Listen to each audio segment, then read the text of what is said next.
Hi everybody, I'm Sarah and welcome to the Big Blue House Homestead.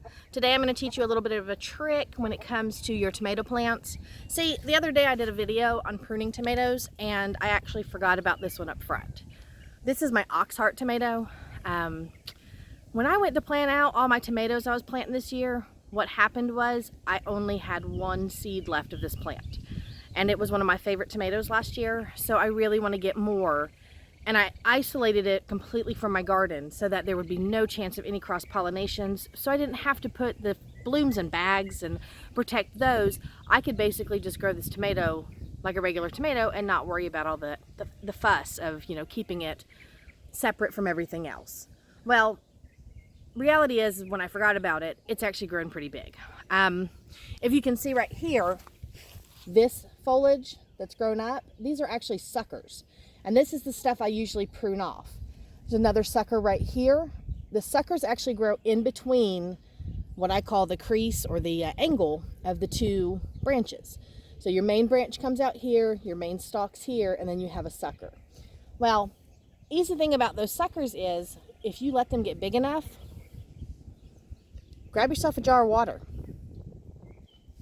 You can cut those off and put those into the water and they will root. So what I'm going to do now is I'm going to prune this down and get those suckers into this jar. That way I can have at least 4 more oxheart plants show up. I'll just let them root in the jar. As soon as the roots happen, I'll put them into pots, and then I can transplant them and put them into the garden somewhere or keep them up here in pots, whatever I want to do. But it just gives me free tomato plants. And this is one of those that I necessarily really truly need. Like I said, it was my favorite tomato. Really big, heart-shaped, super sweet, super juicy, very minimal, you know, pulp and flesh inside, or not flesh, but pulp and gel inside. And I really want more of these tomatoes. If I only have the one plant, I'm only going to get a couple, and I'm trying to save seeds from that. So the more plants I can produce, the more seeds I can save. And I looked everywhere and could not find ox hearts this year. Too many people are out buying seeds and buying plants, and we end up with nothing on the shelves, nothing in the catalogs, and nothing to order online. So yeah, determined to get some of these ox hearts this year. Now I apologize, I've got a bunch of kitties over. My neighbor's cat has decided to bring her babies over all the time, so you're going to see kitties in the video.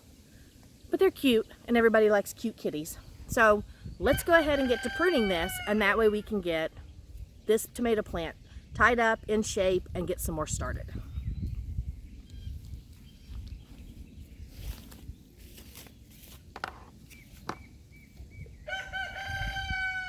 I'm going to go ahead and get my jar of water open so that it's ready.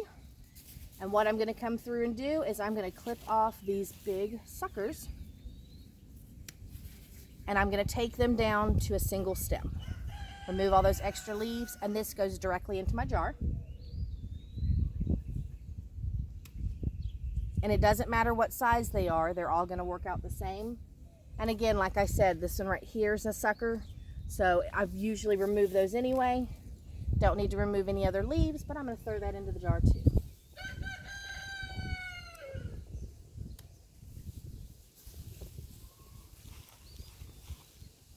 The reason why you want to do the suckers is because they actually will produce flowers. The rest of the leaves don't. In fact, if you look at this leaf right here, I do not have any flowers or budding coming up at all on this leaf. But if you look at where this branches out, you can see I have buds starting. So you want to make sure that you only put the foliage in that has the ability to create the flower. You see this one? It's already got some small buds starting in it too. So that's definitely going in the jar.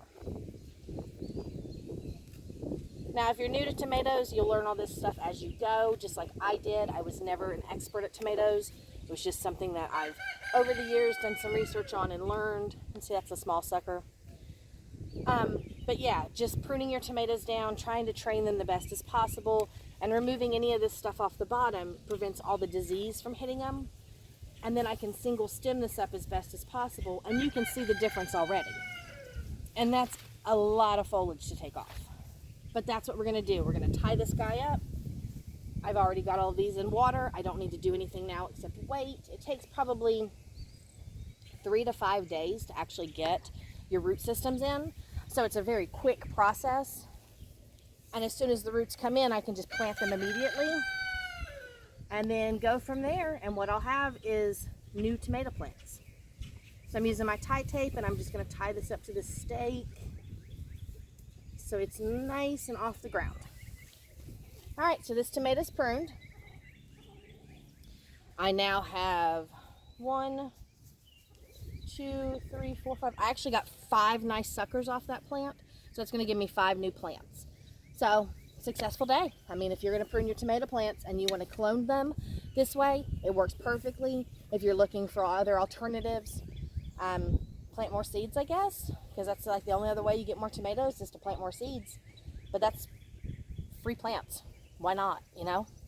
All right, so it's a quick little video, but I just forgot about this guy. I wanted to take care of him, and I just wanted to show you what I do. And I don't normally do this with all my tomato plants because I have so many.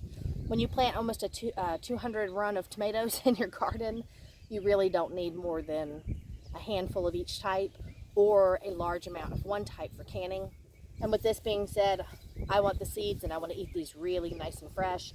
So I'm going to go ahead and get as many of these out as I can. But yeah, Oxheart tomatoes. If you've never tried them, beautiful tomato, lovely. It's one of my favorites.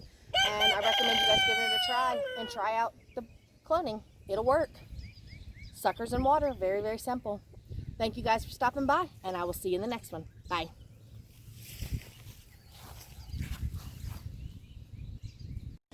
Okay, just to add to that, if you're going to do this, make sure you put your jar of water in a sunny location.